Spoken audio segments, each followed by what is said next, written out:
Fala galera, estamos aqui começando mais uma videoaula. Hoje na disciplina de aprendizagem motora a gente vai falar desse tema tão interessante que é a organização da prática. Vamos ver aí alguns assuntos, orientações e demonstrações, efeito da interferência contextual, que é muito importante, você já vai entender melhor isso. Vamos ver um pouquinho também a relação dos diferentes tipos de organização de prática com a pedagogia do esporte, fazer essa relação dos conceitos clássicos da aprendizagem motora com os conceitos modernos da pedagogia do esporte. Vamos entender também qual o efeito na aprendizagem, né, de acordo com os diferentes tipos de organização da prática e um pouco sobre estabelecimento de metas. Estou aqui com o meu suquinho de laranja, pronto para começar mais uma atividade. Então, vamos em frente. Vamos lá. Imagina que você está recebendo aí um aluno iniciante na sua aula, no seu convívio aí profissional, e você vai iniciar, né, o processo de aprendizagem desse seu novo aluno. O que fazer? Qualquer forma serve? De qualquer jeito que você colocar ele ali dentro da sua aula, você acha que vai funcionar igual para todo mundo? Então não, né? A gente sabe que nós devemos ter alguns cuidados aí para proporcionar um ambiente agradável, uma recepção, uma condição não ameaçadora para o seu novo aluno. Então, é criar uma ativação ótima, lembrando o conceito lá do invertido, né? A relação da ativação com o desempenho, com a performance. Então, você tem que procurar manter o nível de ativação do seu aluno em estados ideais, né? Se você botar pilha demais, deixar ele com ansiedade demais, né? Ou colocar para fazer um desafio muito grande ali naquele momento, você pode estar desestabilizando, né? Desequilibrando essa relação da ativação interna do seu aluno em relação à atividade que ele está fazendo, tá? Equilibrar prática e repouso, né? Vamos tomar cuidado um pouquinho também com o metabolismo. Você não conhece, precisa ter bastante cuidado aí para não expor, né, o seu novo aluno, seja lá se for criança, adulto, não importa. Você tem que tomar cuidado para não expor o seu aluno a um metabolismo no qual ele ainda não suporta. Então, pensar nisso aí também um pouquinho. Definir bem aí qual é a meta, né? Começar com metas alcançáveis e também saber se o seu contexto ele busca uma aprendizagem globalizada, que é aquela questão da transferência para longe, né, ou a transferência global, ou se é um ambiente específico, se ele vai treinar algo que necessita de um direcionamento específico daquela prática. Em geral, o direcionamento global é mais com crianças, não necessariamente, mas, né, a gente pode pensar dessa forma. E aí, também vamos ver um pouquinho de prática física e prática mental. Prática física é aquela tradicional. Se você vai praticar alguma habilidade motora, você vai executá-la dentro de algum contexto, dentro de algum tipo de organização de prática. E a prática mental são processos bastante utilizados pelos profissionais da psicologia do esporte, né? São técnicas de visualização, técnicas de concentração, enfim. Alguns recursos que os profissionais de educação física também recorrem, mas é bastante comum, né, entre os profissionais da psicologia do esporte. Bem interessante fazer essa relação aí entre as áreas. Outra coisa importante também, vamos direcionar o foco de atenção do seu aluno. Foco externo é aquele onde o foco de atenção está direcionado para a consequência das ações. Então, imagina que você vai jogar uma bola de basquete na cesta. Então, você vai direcionar o foco, por exemplo, na trajetória da bola.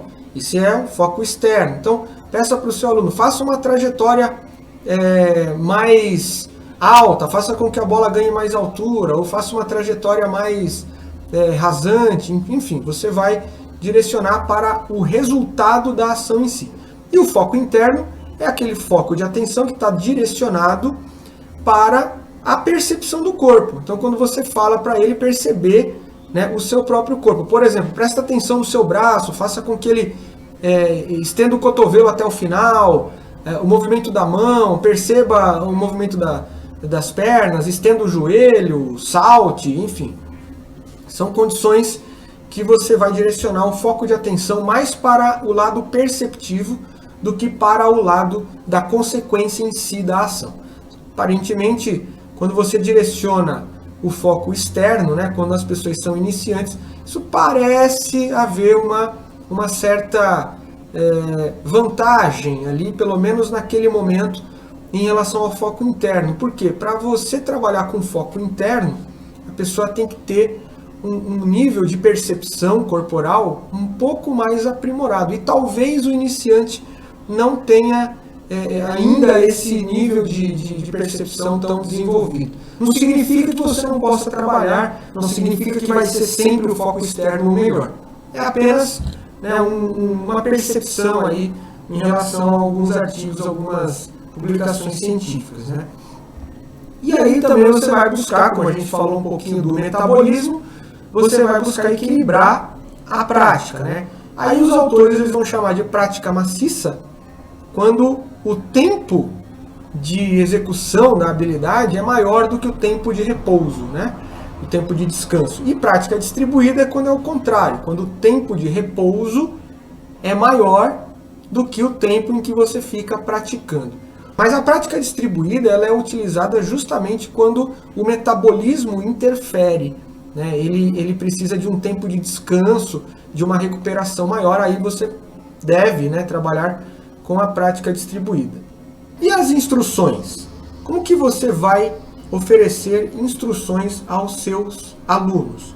Então, normalmente, a gente apresenta, né, essas instruções, ou pelo menos as primeiras dicas, né, a gente apresenta em forma de instrução, que é um método verbal, mas utilizado, muito utilizado. É a primeira forma de comunicação, na maior parte das vezes, que você vai utilizar com o seu aluno.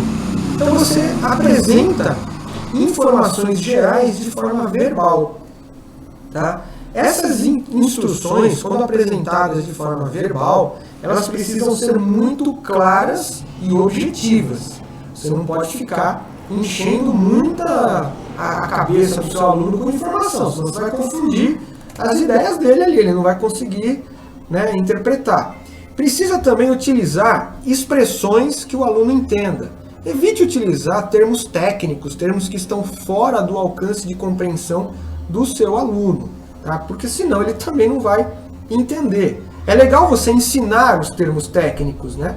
Mas a partir do momento em que ele já aprendeu esses termos técnicos, aí tudo bem. Mas enquanto ele ainda não tem esse domínio, precisa usar uma linguagem que seja acessível.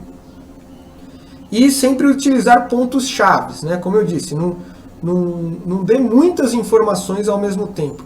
Use informações pontuais, aquilo que você realmente acha mais importante na hora de fazer uma intervenção verbal, na hora de conversar com o seu aluno. Por quê? Porque a memória de curto prazo é limitada. Ele só vai conseguir reter ali, lembra? Memória de longo prazo, memória de curto prazo. E a memória de curto prazo, ele só vai conseguir reter uma determinada quantidade limitada de informação. Você fala uma coisa, fala a segunda coisa, fala a terceira, dá uma quarta informação, quando você chega na terceira, quarta informação, ele já esqueceu a primeira. Então, isso não é interessante para o processo de aprendizagem. Agora, e as demonstrações? A instrução, como a gente viu, ela é oferecida de forma verbal. A demonstração é pela via visual. Então, você vai, por exemplo, pegar uma pessoa que tem mais habilidade ou que conseguiu se desenvolver melhor ali e vai usar essa pessoa para fazer uma demonstração, uma pessoa mais experiente, né? Ou o próprio professor pode fazer a demonstração. Isso fica muito claro na educação física escolar.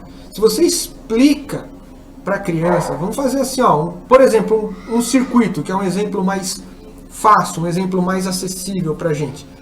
Não adianta você explicar para ele o que você planejou para cada estação ou para cada momento ali daquela brincadeira.